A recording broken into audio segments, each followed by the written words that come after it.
Okay, did you have a good day? Yeah, and I got to thinking. I think there's a lot of good people that are born that third week in April. Some of the best people I know. That's right.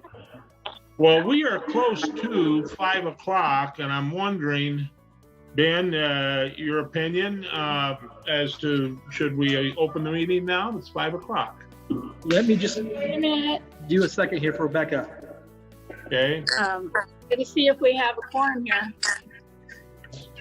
My computer says 4:56, guys. Is that right or is that wrong? You're what, Ann? I don't have 5 o'clock here. My computer says 4:57, so. Mine says 5, and It's 5 o'clock. Yeah, my cell phone says 5 also. There's Joel. Hey guys, How you doing? Joe, are you in San Francisco? I am. Okay, that's what I thought. I think we have 1, 2, 3, 4, 5.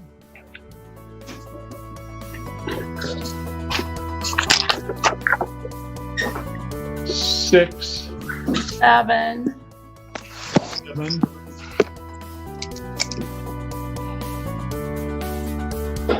Who is the phone number?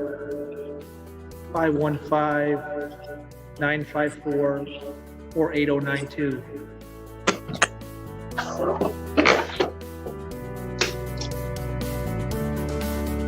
Well, what we One of will our board do. members. And Not what do you? me.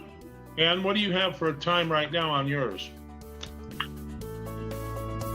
Well, my computer says 4:58, but maybe my computer is off. So. I think it is a little bit. Okay, I'd go by with whatever the MSC is showing. It's Okay. 5 o'clock here.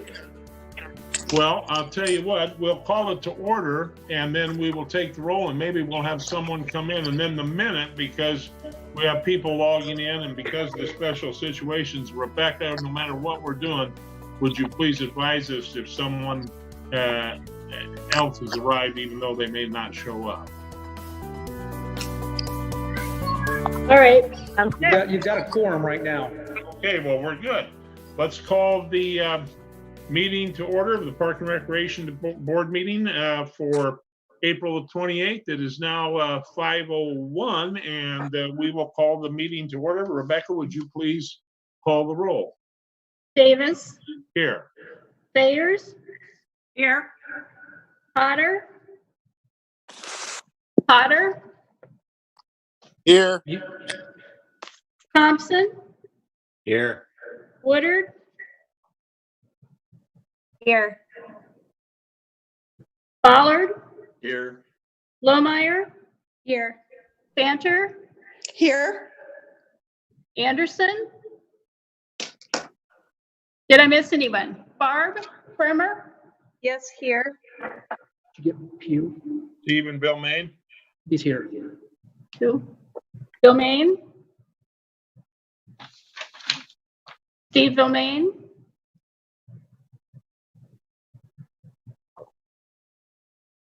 Sam Pugh, is he here? Sam Pugh, He's muted, but Sam, you're on mute. If you hit the red icon, you can turn off your mute. He's on the phone, I guess. I don't see him. Lloyd? Lloyd here?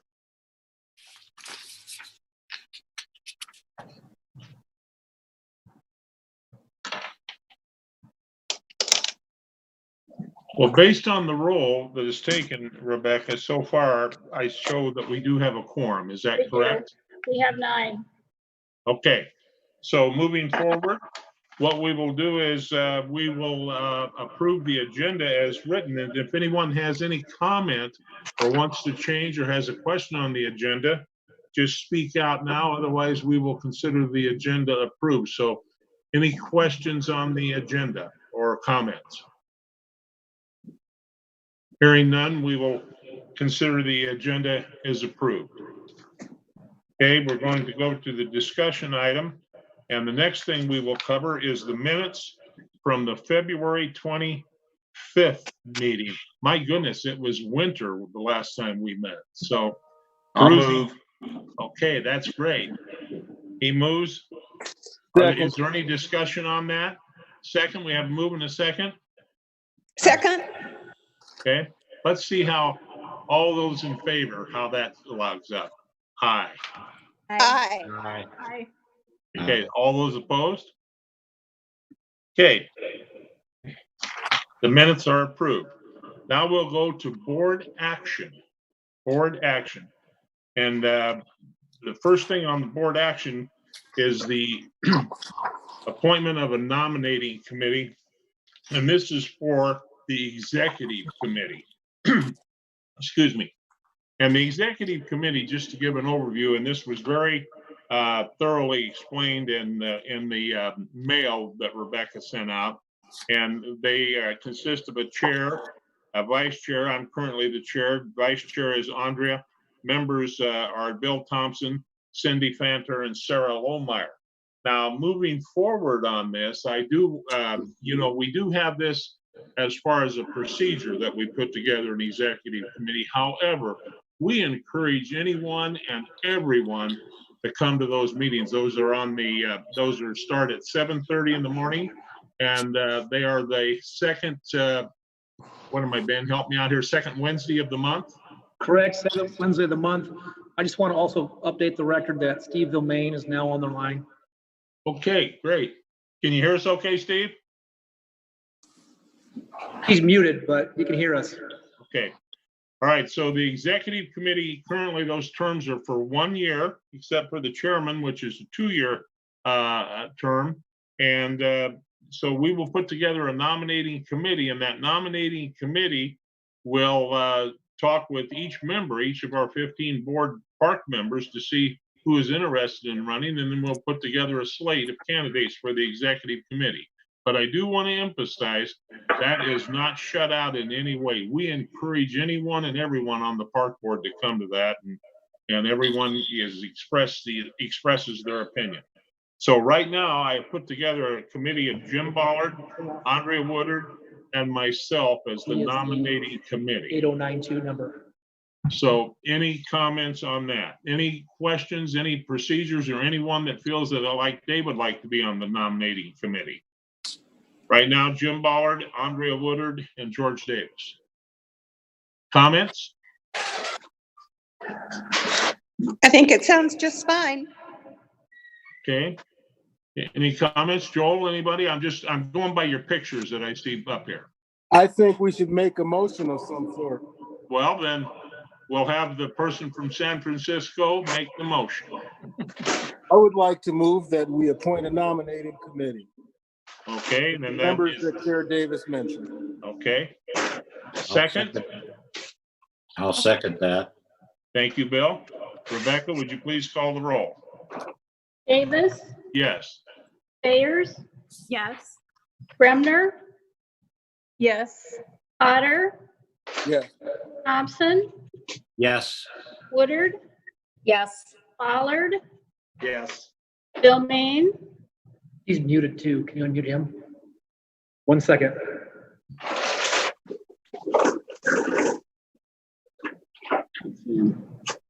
He's the 9001 number. Yes, okay. Is that you, Steve? Stephen? it is, and I said yes. Okay, thank you, sir. Lohmeyer, Yes. Lohmeyer, Yes. Hugh, Yes. Banter. Yes. Thank you. Board, did we miss anyone? Seeing no comment, board action passes, and we have a nominating committee in order, and they will be getting in contact with membership here in the next month. Moving on to receive and file, and Ben, I'm going to let you request your assistance here on the Thank receive you. and file. I'm going to scoot back because it's still echoing. Sorry, it's the room, I think, but we have to be in this room. I want to thank the board for their remote attendance today and our guests. I'll be very brief because of the echoing, but in attendance is Jim Henry. Jim Henry is going to represent the RDA. Turn it off. Anybody have an idea? Sorry, the RDA, and they are the ones that manage the Asian Gardens through a long-term agreement with the city. This topic tonight will not return to the board. It's more of an FYI to correct significant severe damages from vandalism, as well as make some site improvements that will make the site more usable and hopefully encourage more attendance, which will therefore discourage vandalism in the future. With that said, Jim, I'm going to have him share his screen and kind of walk you through the plans. This will all go back through other city boards and commissions and eventually city council. And from there, they'll be able to make their improvements and repairs. So without further ado, Jim. Okay, well, before I share my screen, I think I'll make a couple introductions. With us today, Stephanie Jutilla and Kelly Norris with the Botanical Center. Ryan Carpenter is there. You can see him on video. He's actually with the RDA, and he'll be giving an intro kind of on the history to start out, and then I'll start to discuss the project from there. So here, I'll try to share here. I can.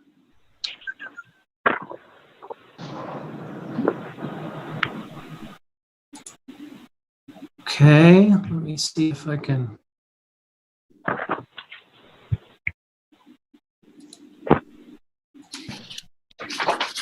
Okay, does everyone see that? Yes. Okay. Ryan, do you want to go ahead and kick this off? Sure. Yeah, first of all, thanks for all of your time this afternoon and an opportunity to come and present the project to you all. My name is Ryan Carpenter. I work for the Principal Financial Group, but I also serve as the assistant, the vice president of the Riverwalk Development Authority. This project in particular is a little bit interesting. It was never part of the original vision of the Riverwalk. It sits right next to the Riverwalk project, but it was really originally developed by the Chinese Cultural Center of America and opened back in 2009. The Chinese Cultural Center of America pretty quickly disbanded, though, after the project was complete. And so the project was really left without anyone to steward it along and look after it. And so not long after that, the city of Des Moines approached the RDA and said, you know, I think that the mission of trying to activate the Des Moines River through the core of downtown, this really sits alongside that. And would you be interested in taking on the responsibility of stewardship for the Asian Garden? And we said yes. And we went out and we raised some money and we put a maintenance endowment in place. And we did operate the Asian Garden for a few years. However, not long after operatorship kind of took over, we found that there was a number of maintenance issues, particularly with the really large water feature that sits just directly below the pagoda. And certainly being on the wet side of the levee, high water becomes an issue at times. Pumping equipment for that particular water feature sits in a vault on the wet side of the levee, and when it fills up with water, it ruins the pump. And so you can kind of see where these maintenance issues really stem from the water feature itself. And we found that the amount of money that the endowment makes available for maintenance annually was not large enough to maintain the site as it's currently constructed. And so we set down a path to bring a group of people together, called Friends of the Robert D. Ray Asian Garden. That was really a group of folks that were both involved in the original project, folks that had a particular interest in the Asian garden, the botanical gardens. This is really situated kind of on the path to the botanical gardens, and have really enjoyed a relationship where they were able to certainly consult and help move through some ideas relative to the design of the garden. And then our hope is that at some point the botanical garden would take over the long-term stewardship of that. And we've been in conversation around those ideas. We went out and we've done some fundraising. We've secured the money to be able to come in and do about a $750,000 renovation to the site. And it will really deal with the maintenance issues as well as revitalize the garden. As you might also know, it was vandalized several years ago, and so it will also come in and deal with the damage from the vandalism to the sculptures and some of the soapstone railing through the site. So with that, I'll turn it back over to Jim, and he can kind of maybe work through then some of the plans relative to the updates to the garden that we're planning to make as part of this project. Okay, thank you, Ryan.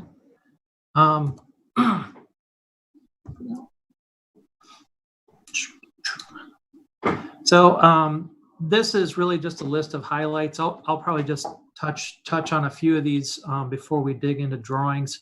Really, there's a few major things that we're trying to accomplish. Right now, the pagoda and the existing site. One task we're trying to accomplish is to repair a number of some existing vandalism. A lot of stone finials have been damaged. Along with that, replacing lighting along some of the existing paths, and then repair of some of the donor recognition items. Part of the existing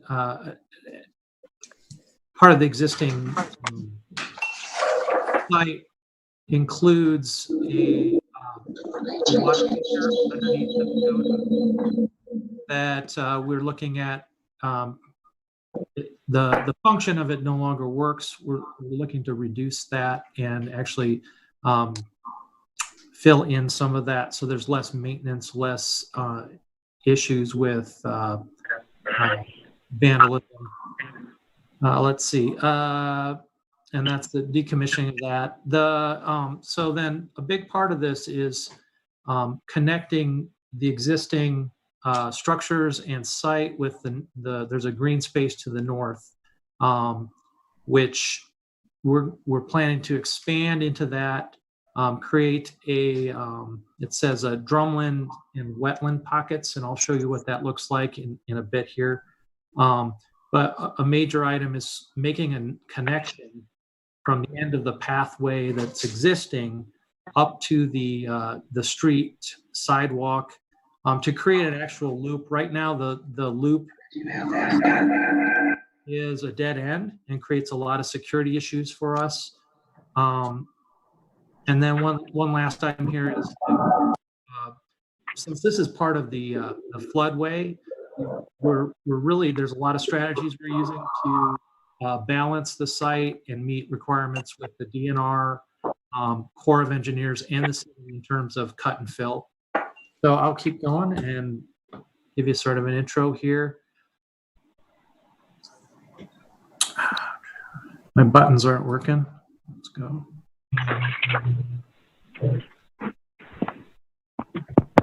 There we go. Okay. That's okay. Hang on a second. Gotta.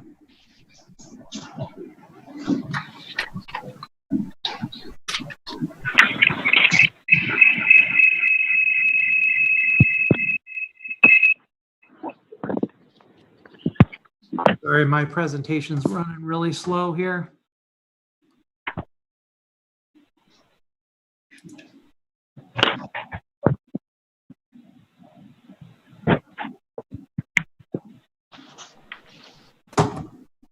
Okay. Hang on a second. Okay.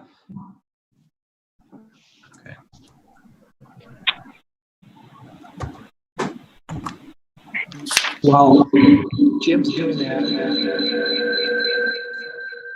everybody could mute themselves. Apologize for that. So this is a view of the existing site looking north towards the pagoda as you approach it from the pedestrian bridge to the south. As you can see, there's a lot of overgrowth currently.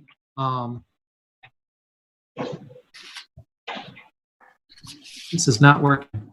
Jim, just to be clear, Ben and Rebecca sent us members some real nice, sharp pictures in our packet.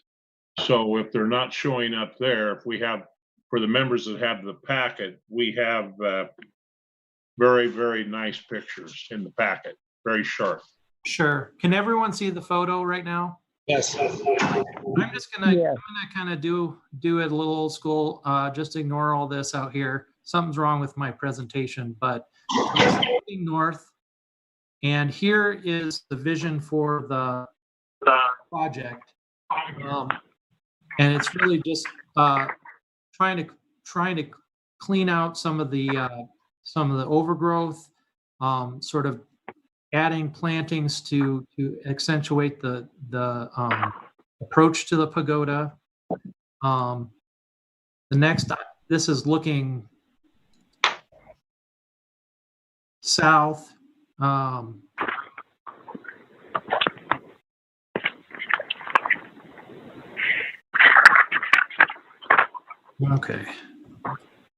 Okay, here's looking south from the pagoda. This is from the north, from the green space we talked about, looking south. In this area is where there's a loop. So the pathway comes up through the pagoda, and then there's a loop in this ring of trees here. So this next image shows how we intend to connect to that. These are the drumlins that I spoke about earlier. These are a really interesting way to kind of balance the cut and fill as we start to go north. Here's the existing photo. And then this is, you can see that path that we were just looking at coming here and becoming a boardwalk down near the river level. And so there's a number of depressions here that would be planted with wetland appropriate plant material, and sort of creates this very interesting, very serene landscape. And then the final piece of this is this path here that connects back up to the street, the Robert D. Ray Drive there, and there's a sidewalk that runs along there. So now, so kind of the design, this design has been kind of put together through a partnership. I'm with OPN Architects. Country Landscapes has been doing, along with the Botanical Center, a lot of the landscape work, picking out plants and understanding the design for this. Snyder Associates have been helping with them with the grading and trying to push the process through the DNR and Corps of Engineers. And Baker Group has been helping with us with electrical. So here's the grading plan. I can walk you through again. Here's the original pagoda, the pathway to it, the existing loop, and then from here is where we connect into the new portion of the landscape, which I've blown up on the next slide, so we can see it a little bit better. But you can see how this is a gravel path that comes along here. This is an accessible concrete route up to the sidewalk here, connects up further into the bike path. And then you can see kind of the design of the boardwalk below with the best areas for the wetlands. This drawing represents more of the landscape. Same layout, just showing you where some of the plant materials are. Key sections we have, this is really what the boardwalk will look like. It'll sort of float in place, but will be tied down into the landscape. Sorry, here we go. This is a section through the pagoda, and I mentioned that we would be infilling part of this water feature. Currently, the water feature is actually this whole area, and there's a lot of issues with security underneath the pavilion, a lot of issues with just the amount of the water pumps no longer work. We're planning to repair those, but on a smaller scale. So this will still be a water feature, but everything under the pagoda will be filled in, as well as down lower here. And you can kind of see that's what the plan is this will be the water feature out here. I probably won't go into too much detail here, but you can see through some of these images that a number of the stone sculptures have been damaged. We plan to come back and replace those in kind. And then also there's a few structural things that we'll be repairing as well. And then removing any existing vandalism that still remains. And then really this last page is just showing kind of the site lighting. There's a number of fixtures as you approach the pagoda and in that existing loop that have been damaged. We will be replacing them with pole lights that will look similar to this, dark colored,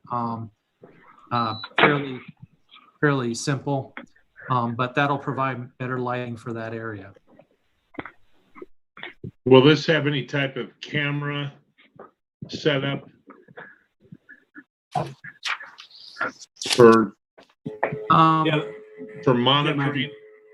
Jim, I can take that. Okay. Yeah, there's an existing security system in there, and really the security is really two-part. It's making sure that we have adequate security devices throughout the site and monitoring of those, as well as lighting. Okay, thank you. Okay. So I think that's all I had. I don't know if any of the other rest of the team want to fill in anything I missed that might be important. All right, this is Ben. I'm calling in. Does that sound better? Yes. All right. See you on a video screen. I would say that remind the board this is not coming back for final action. This is just a receiving file. Let's open this up for board questions, and then we will go to any public questions of anyone that has joined the meeting. So let's start off with any board. Jim, are you ready? Ryan, are you ready to answer board questions if they have any? Sure. Yes. Okay, so board, if you have questions, speak right up. I have a question about the path. Mm-hmm. Would that be connected with the bike path, or do you foresee cyclists on that path, or is it just a walking path? I think that we really see this as a walking path. Go ahead, Ryan, if I'm wrong. Nope, go ahead. It's really just meant to be a pedestrian pathway. I think bicyclists would have trouble.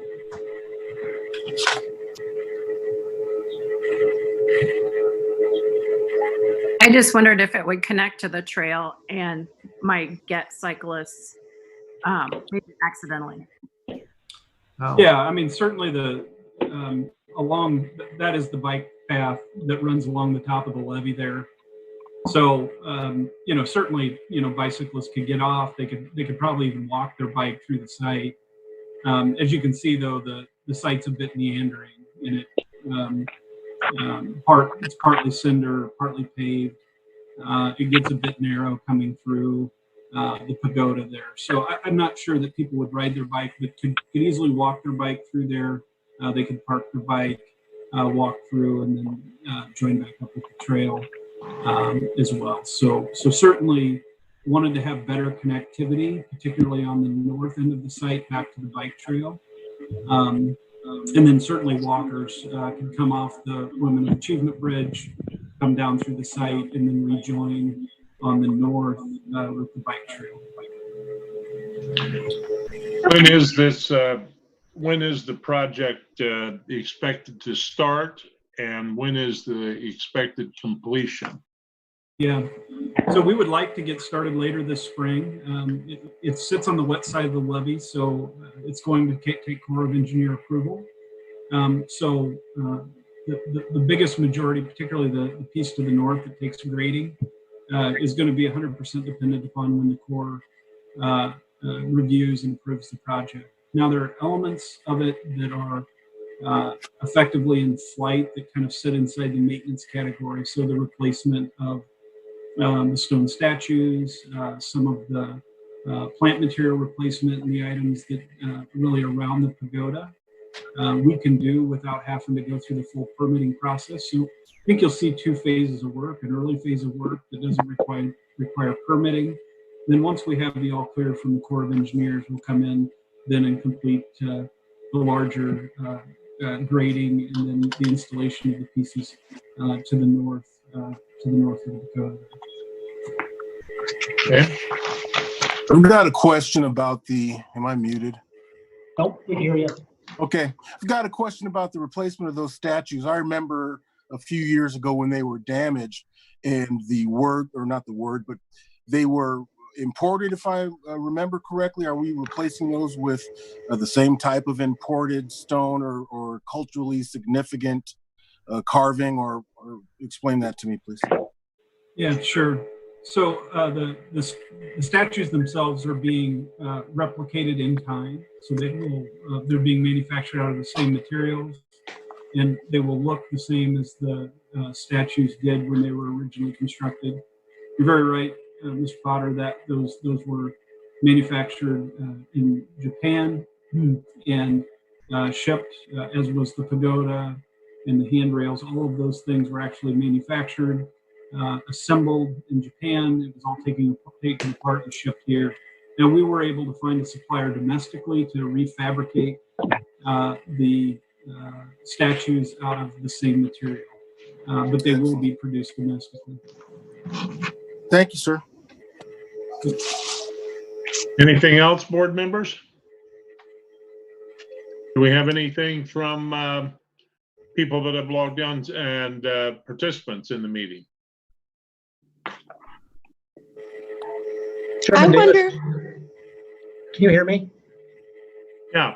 Okay, I think somebody else was going to ask a question. I just wanted to say thanks to RDA, especially Ryan Carpenter. He's been with this project probably longer than he wishes to be with his other jobs that he really has. And also all the folks behind the scenes that have raised a lot of money to bring this back to the right state that we'd all be proud of it again.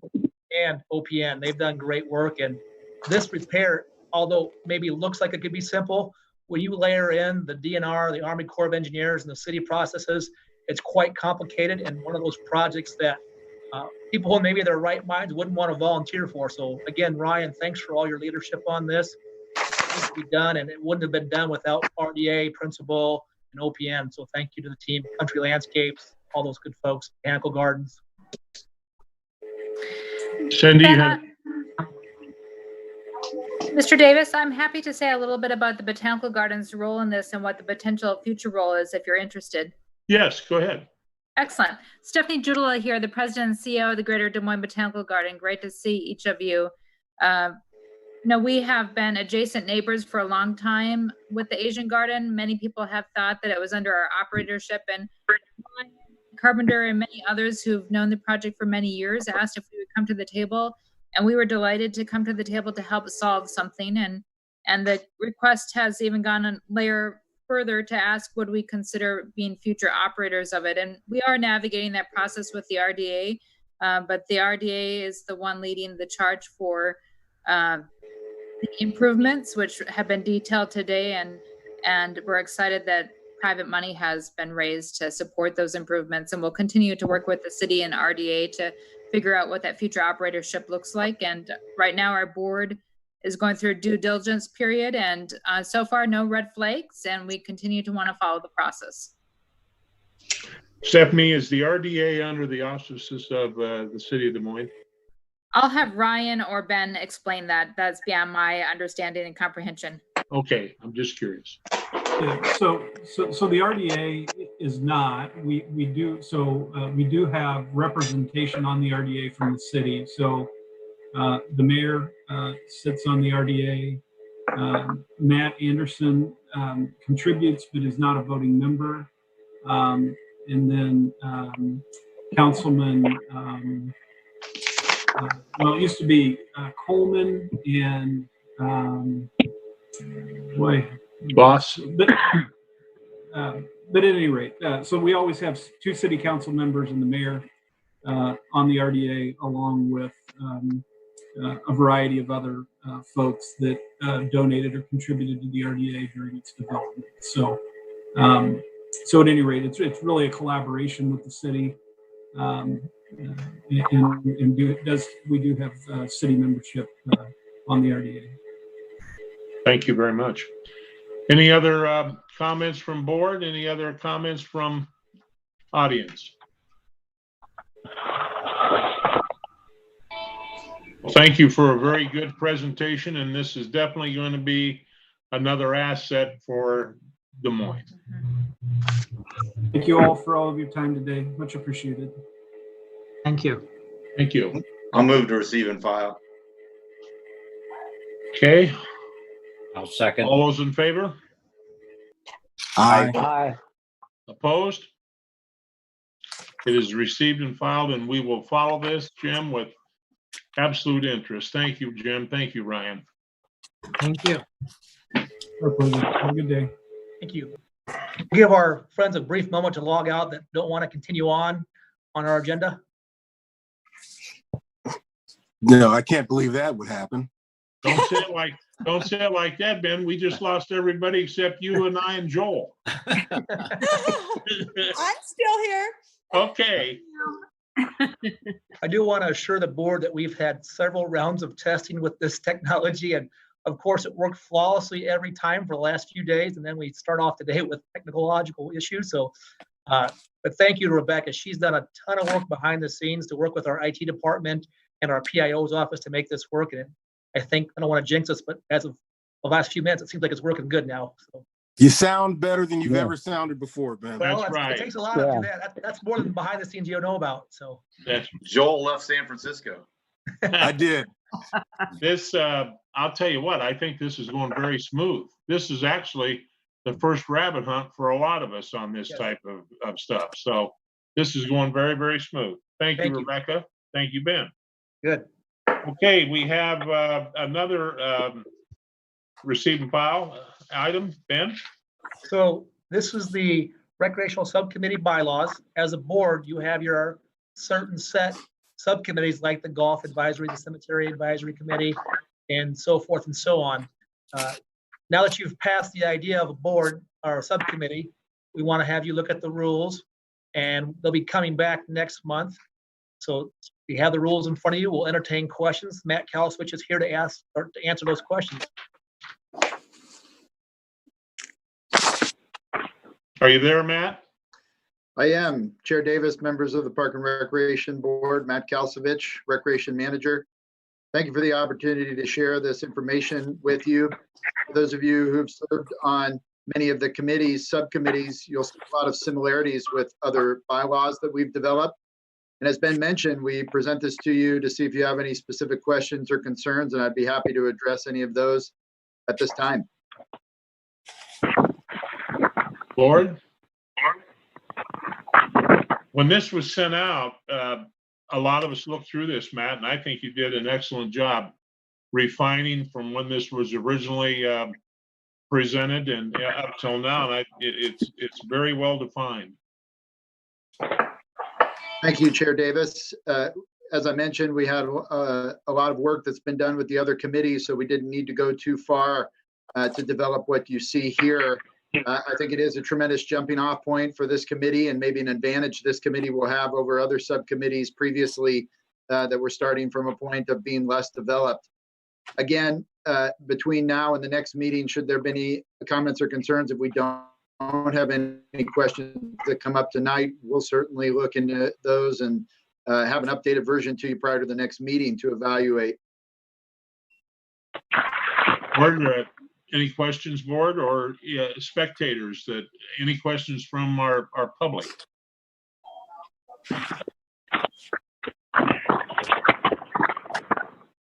Chair Davis, the one other thing I'll mention, and certainly people still have time to chime in on anything specific, but the one other note I wanted to bring up was we're still actively recruiting and searching for members of this subcommittee. We have a couple people who have submitted applications so far, so it is starting to fan out, but we certainly rely on the Park and Recreation Board members, our Parks and Recreation staff to reach out to some of the very specific categories that we've highlighted that we have interest in having represented on the subcommittee. So certainly any help from the Park and Recreation Board would be appreciated. It could be as simple as you introducing me to somebody who might, myself or Ben or Jenny, who might fit a criteria, and we can guide them through the process to officially apply using our subcommittee application. But any way you can help us spread the word about interest in the committee would be much appreciated. Okay. And I think the board will touch a lot of people, so it would be good. This would be an opportunity for other people to service ideas on recreational activities, both new and what may be needed in the future. So thank you for that. Yes. Any comments from the Recreation Board? Hearing none, we'll entertain a motion to receive and file. Moved. I'll move. I'll second. Second. Okay. Been moved and seconded that we receive and file the Recreation Subcommittee rules. All those in favor? Aye. Aye. All those opposed? We will receive and file. Thank you, Matt, very much. Thank you. Thank you. Appreciate it. Now, moving on, Ben, this is, you want to introduce, because this looks like the exciting part of the agenda. I know Joe especially will find it exciting. I will tell you this, we had to hit the pause button with a lot of other important priorities and cemeteries, but I want to remind the board, you did such great work looking at your ordinances, which is chapter 34. I don't want you to get confused with this. Just like with the parks ordinance revisions, we came back and made the rules. The rules cannot be enforced without a park board and city council action. You've already approved the chapter 34 cemetery ordinances. Now you'll have in front of you, and Ganesh is going to walk you through a quick PowerPoint presentation and give you a summary of what the Citizen Cemetery Advisory Group has been working on. And we'll open it up to questions. So this fills in the gaps where maybe we don't necessarily need an ordinance to have a strong enough rule, but we can have just the smaller rules about walking dogs in cemeteries and how that works, as an example. So without further ado, I will let Ganesh give you a presentation. Thank you, Ben. Good afternoon, Chair Davis and members of the Parks and Recreation Board. Ganesh Ganpat, Parks and Rec Supervisor and Cemetery Manager. Bear with me for a second as I share my screen. I trust that you all could see it now. So what I'm going to do is I'm going to share a little bit about how this all came together, but I think it's first I need to recognize Ann Dionato for her countless hours of legal input, wisdom, and her knowledge of the law. You know, we worked hard to implement current practices, to be fair, to provide our citizens input as we move forward with rules. We also listened to our funeral home partners, monument companies, and believe it or not, we tried to look into the future at our crystal ball to predict what the industry, what direction it'll be moving. As Ben shared, our advisory committee, the Citizen Cemetery Advisory Committee on March 4th did make a recommendation to move forward. So with that said, Ben, yes. We're not able to see your screen yet. Have you turned that on? Oh, yes. I see him. No, we see him. He's going to switch over to a presentation, just like the last presenter. All right. Hold on one second. Sure. I need to share my screen here.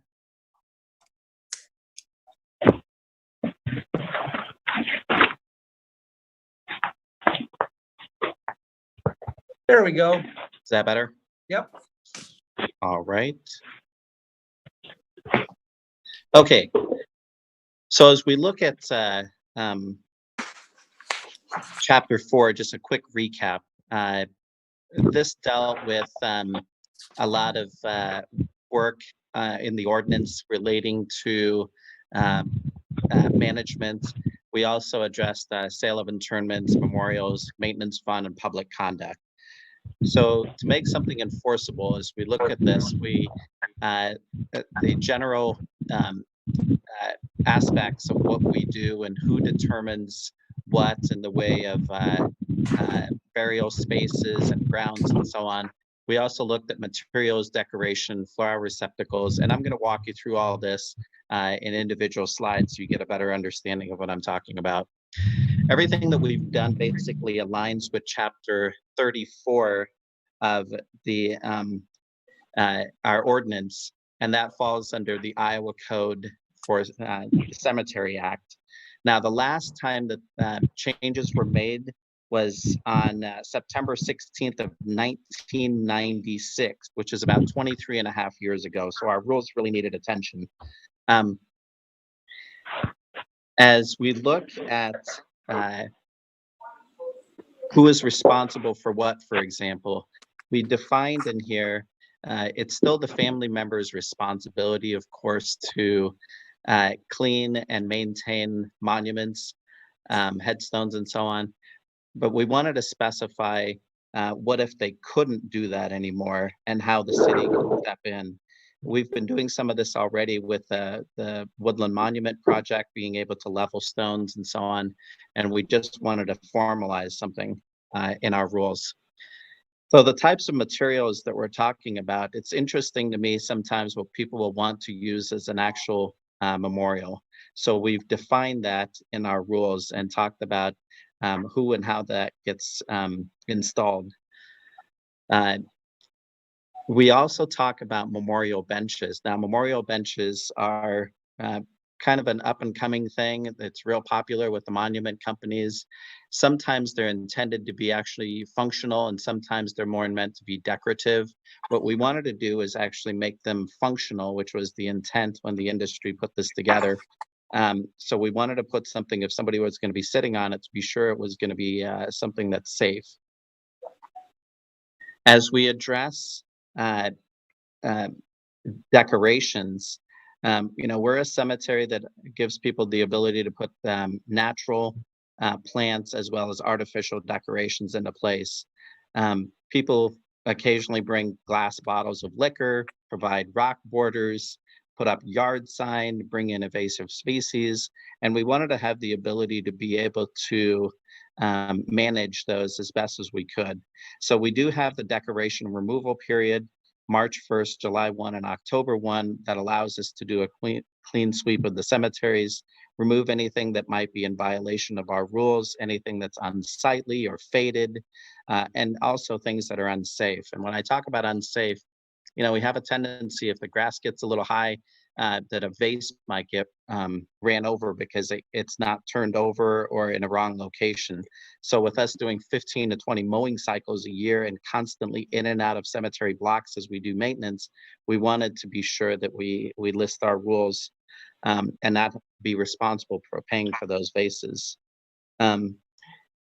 Flower receptacles are just a minor part that was changed in the rules. When it comes to planting and monument regulations, as I mentioned, anything was done was back in 1996 with the rules. So we wanted to be able to address all of these options. About 40 could choose if they want to be in a section that allows for an upright marker, to have plantings such as trees or shrubs or flowers, to be in an area that might have vases or flush markers. And since much has changed and we've opened up several new blocks, we wanted to update that grid that was in the old one and bring in the new one. Now, the changes that are over in Woodland and Laurel Hill. We've not made any changes to the other two areas, Elm Grove and Woodland.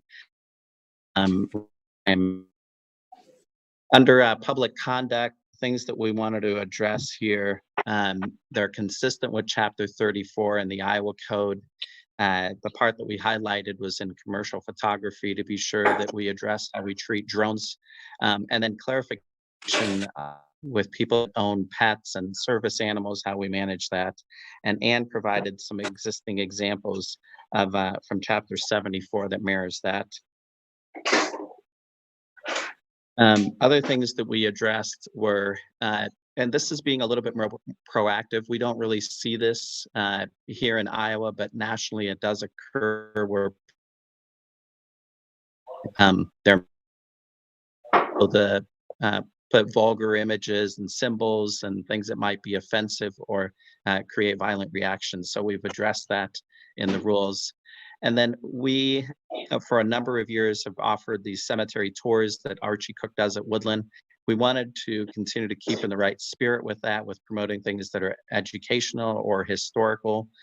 We often get requests to do haunted house type of activities or ghost stories and whatever else. And we wanted to keep it a place where people are coming there to honor family members or doing passive recreation.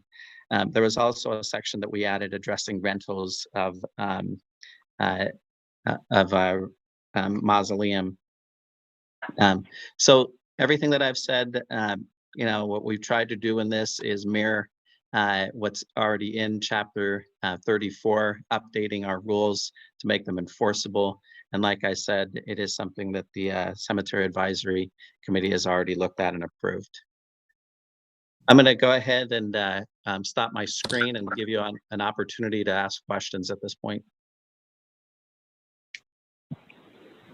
If someone is going to get a bench, I was reading through these rules, and if someone is going to get a bench, you've changed the guidelines a little bit on the benches as far as measurements and stuff? I mean, would the monument companies know, or do they have to get a printout from the cemetery personnel to make sure they're within the guidelines? Yeah, so how'd that work? And then Ganesh, are they're responsible, the monument company then is responsible for placing that and putting that in on the concrete block or however they do it. Is that correct? Yeah, they would build okay, so how it would work, Chair Davis, is let's say a family member wanted to look at a memorial in the way of, instead of a headstone, putting a bench in, they would contact us. We would share the regulations. And by the way, we worked with the industry.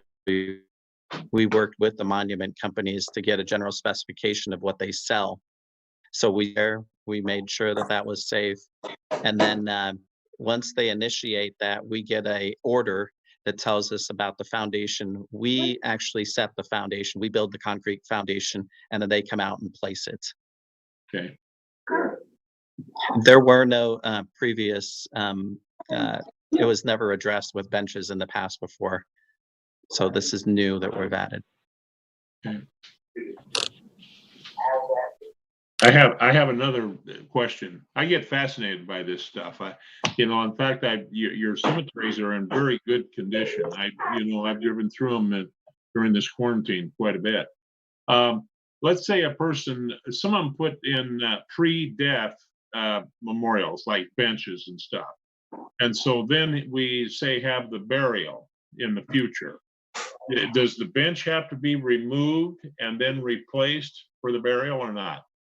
No, there is a specific location that's set aside for where memorials can be placed in an upright section, for example, and that's usually at the head of the grave in most cases. We excavate a certain number of inches below the head of the grave, so it will never impact. If we ever did have to move a stone, it's our responsibility to move it. Sometimes we have to do that. The last thing we want to do is damage a $30,000 memorial. So our crew will actually move that aside so our backhoe could go in and do its work. Okay. Other questions, board?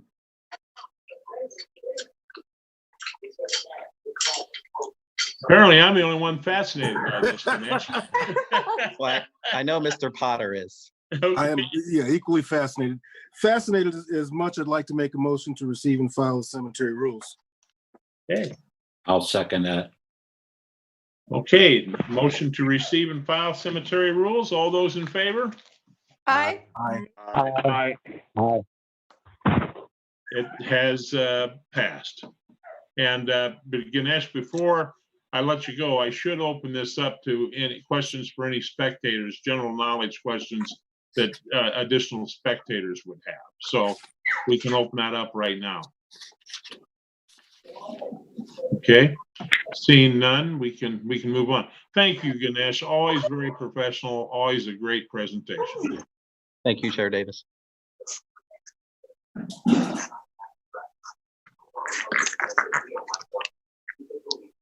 Like that? Okay, that brings us to the end. And so I know that we will not have any, I know that we won't have any committee reports because I think those have been put on There's one hold. more thing under my report, under the director's report. Okay, yes, I saw that. Go ahead, Ben.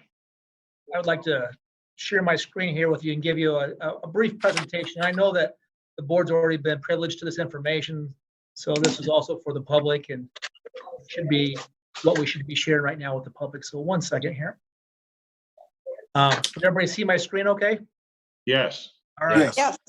I'm just going to run through this very briefly, but spend more time on any questions our board has. And if the term unprecedented has been used too much, it's probably because of this.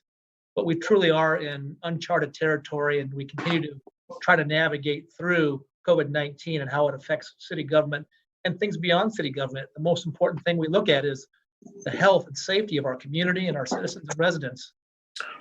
So we've been making lots of decisions as a city, not just the Parks and Recreation Department, on what is best and what is the safest approach to do this. And it all started with our mayor's declaration way back in March about how we could stay home and stay healthy, and steps we should take as a community to limit gathering sizes, which today continues to be no more than 10 on public-private property. Also, we overlay other tools in the toolbox. Our governor has made proclamations, our president has made proclamations, and you can see locally here what the governor's done. And I think everybody is well aware of what the governor continues to do and how we continue to get ready and prepared to open back things up in a steps, again, with public safety in mind. One of the best resources that I personally have found to help me with some of the tough decisions we've had to make is the Center for Disease Control, CDC. They continue to hourly update their website, and I've sent that to all of you. You have a link there. You can search by different things such as businesses and restaurants to pool management. We continue to focus in on parks and recreation type events and properties and facilities. With that said, since this all started, we've made some decisions to close facilities that can be closed. So Woodland is our newest futsal court that's been closed until 5/11. I will tell the board that on May 4th, we will be meeting again as a Parks and Recreation Management team to make a recommendation to the city manager. All signs point to this being extended because our mayor has city buildings closed till May 17th. We had made our closures before that declaration. We will align to May 17th with all our current closures, but we're going to look ahead to the end of the month and make that decision on May 4th, and stay tuned for how our city manager and mayor want to release that information. Also, the Woodland Marina is closed, again, due to gathering size restrictions. Cemeteries. As you know, the governor has regulated cemeteries, again, all in the right frame of public safety. One of the toughest things I think we've had to do is work with our funeral homes and our patrons to tell them that you're not able to have more than 10 people at a funeral, which has been very difficult and such a sad story to tell. We've seen a lot of folks plan for two different memorial operations, if you will. One, to have the 10 people they can have, and then to come back in the future when restrictions are lifted to further memorialize their loved ones. Again, working with the funeral homes and the monument companies, Ganesh has done great work. Of course, also All of our tours for the historic purposes of Woodland have been canceled through May 4th or 11th, sorry. Our community recreation centers are our public building. They're also closed until May 11th. Includes the meal sites, which Polk County has found a different way. I want to remind our board and anybody that may be listening to this is Polk County provides those meals for our low-income seniors. They have found a different way to continue to provide those meals through more of a take and go type of situation. But everything else that happens at a community center has been shut down until 5/11. Skate parks, that was one that came directly from the governor. The governor has closed skate parks through now her latest through May 17th. The greenhouse is closed to the public. This has been a tough one, not because we just don't miss our great volunteers, but when you have 1.75 FTEs dedicated to that operation, we almost require volunteers to make this happen. So kudos to the parks team for being able to figure this out with the current parks people that we have for maintenance perspective. Okay. Grays Lake was closed early on as far as restrooms and playgrounds, but on just recently on 4/21, we shut down the roads in and the parking lots, and that was only for additional safety measures. Although with the warmer weather that had come to our region, folks had continued to unfortunately cluster at Grays Lake, and it wasn't something we could manage with our current police department. I can tell you though, from site inspections I did it myself as of last Sunday even, it's working. It's not the most popular decision as you might imagine because Grays Lake has quite a following, but it has worked to close and limit what we see at Grays Lake for participant use. Enclosed shelters as well have also been closed through 5/11. Open air shelters are the same thing. Again, that's just we cannot guarantee or manage gathering sizes. Restrooms closed as well for a lot of reasons. You would literally have to do sanitation after each use to be ahead of it. We don't have that resource, as well as we all know that just the sanitizing chemicals and supplies for running restroom operations are very difficult to come by. We didn't want to further complicate that resource for our community. Playgrounds are also closed without having all the clinical research at our data at our fingertips. Every national city that runs a playground has mostly closed their playgrounds. The National Recreation and Park Association has also recommended any city and state playgrounds be closed.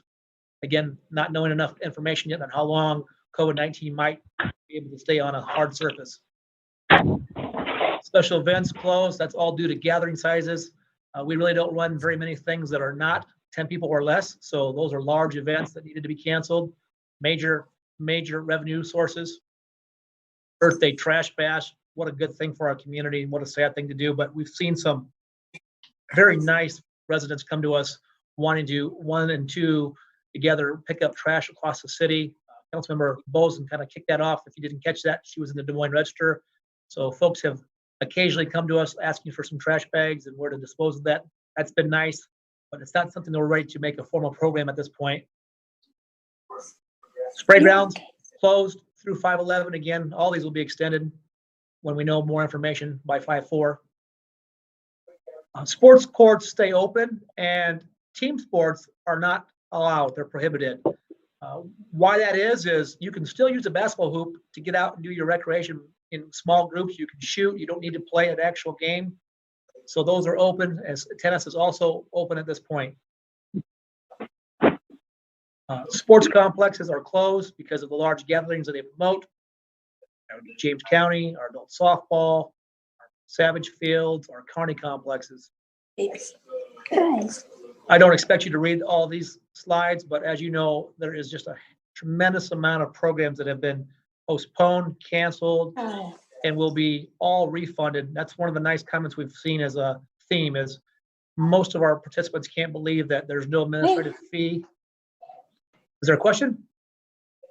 Okay. So we've refunded everybody's money to the penny for anything that we've canceled or postponed that folks did work for their schedules.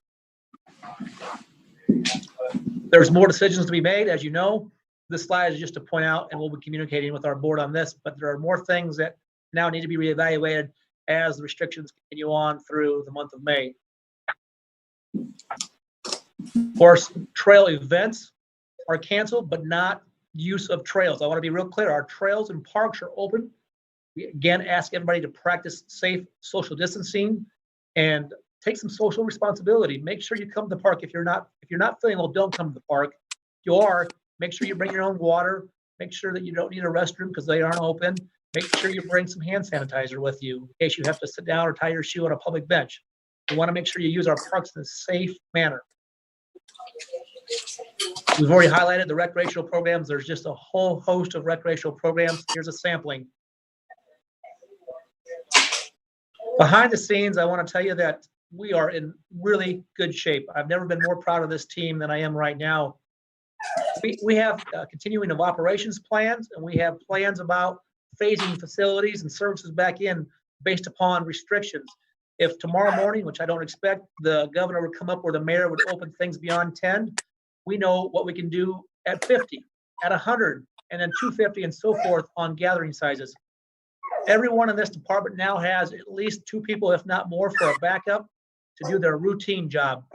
We'll never be able to do everybody's job perfectly if we were to have a member of our staff come down with this. The main routine functions of all jobs have now been documented with examples of how to open the safe to deposit the money at the end of the night. It's now in a safe, secure manner, so the next person up can take on that job. Again, hopefully we don't have to implement any of this, but we are ready to go in that event. Here's a quick screenshot of just one of the many pages of this document. It will list who does what, who their second backup and third backup and fourth, and so on and so forth. That was brief, but I know the board has seen this information as we've been emailing, as we have new information to share weekly. I'll stop there and I'll open up for questions. Director Page, I see there's a chat. It looks like a question from the public. Right. Chair Davis. Yes.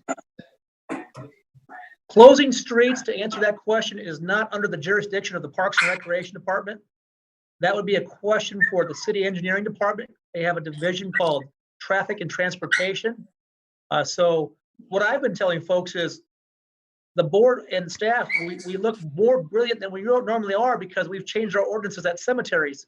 And so Chapter 34, not tonight, but we've already approved passive recreation in our cemeteries. So I want to remind the public that we have miles of roads between Woodland Cemetery, Glendale Cemetery, and Laurel Hill. Great places to safely walk, and I'm already seeing an uptick in that. But to answer the member of the public's question there is not jurisdiction in this board or this department to close additional city streets for recreation. That comes from Traffic and Transportation.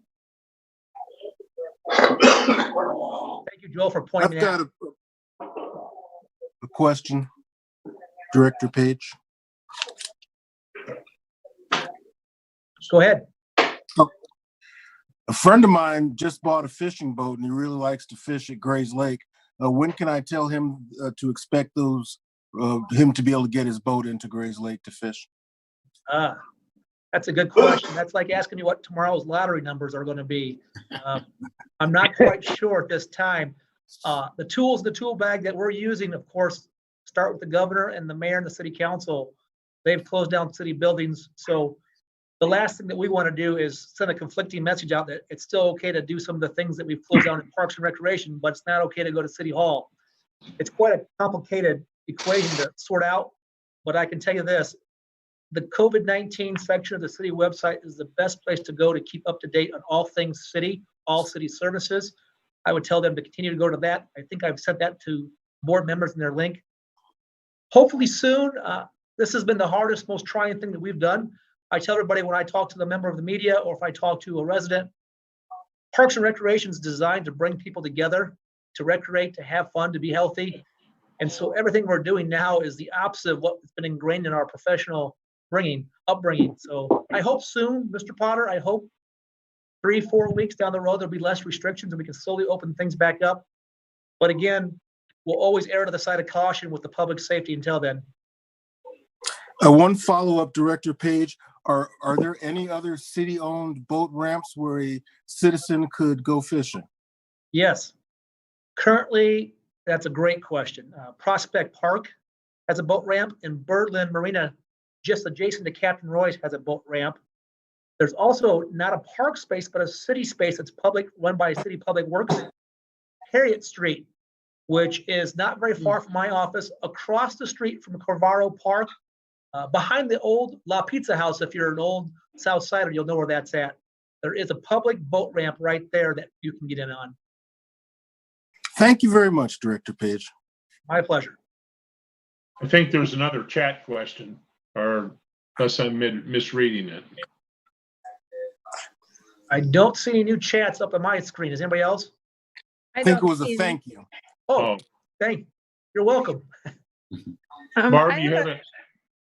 I have a question. First of all, thank you so much for the information you've shared with the members. It's been very clear and very timely, and I really appreciate being looped in. So thank you. I also wanted to say to your team, great job on social media.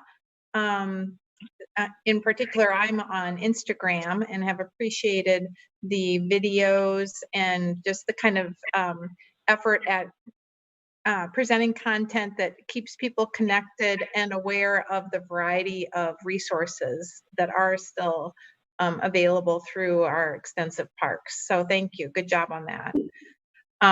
Thank you very much. Yes. I wondered those events that had to be canceled, in particular the trash bash, if you're contemplating rescheduling that. Obviously you wouldn't know when, but is there a possibility of that, or are those just gone until next year? I would say most things are gone until next year, just because the calendar fills up and staff has based their workload based on the calendar. But however, trash bash is one thing that I personally don't want to give up on, but it might look something different and less impactful, unfortunately, depending on what type of reaction we get. Let's say we get an all clear, but it might be late fall where we really feel like whatever becomes normal again is more felt normal in the court of public opinion. We might try to do sprinkle a few different smaller versions of that across the city. We definitely want to work with our neighborhood associations, and any nonprofit service organization would want to do a project. Sometimes we don't do a good job of promoting what we do behind the scenes. Many trash bashes continue on well after trash bash. We do a lot of those. We partner with Public Works. We partner with Metro Waste. So I see how big of an improvement that makes in our city. So that's a great comment. I think we'll do our best. I can't promise anything, but it will take a lot of volunteers and a lot of work to fill in the gaps in the system and our current plan of programs and events. But yes, we want to try to. Thank you very much. Thank you. Good comments. And I'll share your social media comments with Jen and her team. She'll feel good about that. Anything else? Any other comments? Any questions for Ben? Don't hold back. I'm sure he's had a busy week, and I'm sure there's a lot of public that has a different way or a better way to do it, I'm sure. I was calling George the other day to tell him that in the event that I'm gone someday, there's at least a couple thousand people that want my job after last week. So yeah, they all think they can do it, I think. So you'll have lots of applicants. But in a more serious way, I do want to thank our team. What you don't see is a lot of the Parks and Recreation staff working with far less tools in their tool bag, either at home or coming to work every day to keep these parks going. As you know, the parks have seen more use than we've ever probably seen. And that's just based on some cell phone data tools we're seeing. Parks are seeing on some occasions in Polk County, 200% more activity than they saw in normal times this time of the year. And I will tell you that it's not easy, especially when this first started, for folks to come into work. And they did. We have 0 employees that have decided to take any other opportunities that the city's offered to go home and not work. I think that says a lot about this department, that every employee that could stayed here and worked. We did not have anybody volunteer or request not to do their normal job, whether it was coming in to do the maintenance or to keep the recreational program and events going. So my hat's off. That talks about our culture. That talks about our passion to serve. And I think it starts with a good board and good leadership. So thank you to our board for helping us set a good tone for our team and our community.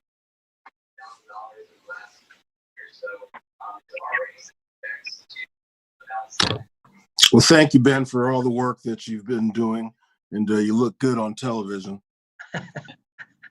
I would just like to reiterate what everyone has said about the enormous impact this has had on the Park and Rec Department. And it only confirms what we all know, is that you have tremendous planning in place by now.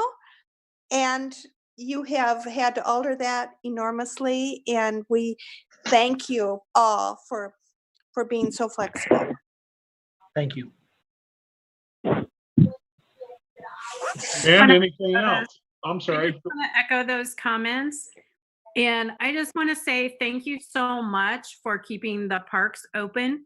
It's been a lifesaver for myself and a lot of my friends, people that I know who are taking advantage of that ability to go to the parks, to have picnics there. We can all support our local businesses by getting carryout. And it's so fun to be able to take those meals to the park and have a picnic. And cycling, I've ridden more so far during COVID than I did like maybe the last year. Just kudos to everybody and thank you. Thank you. Well, any other comments? Yes, Following up on Jennifer's comment there, all of you are appointed by a council member or the mayor. I think it would be a wise move to, when your calendar in the next few days or a week allows you to, just to send them a note to tell them how important it was from your perspective to keep the parks and trails open.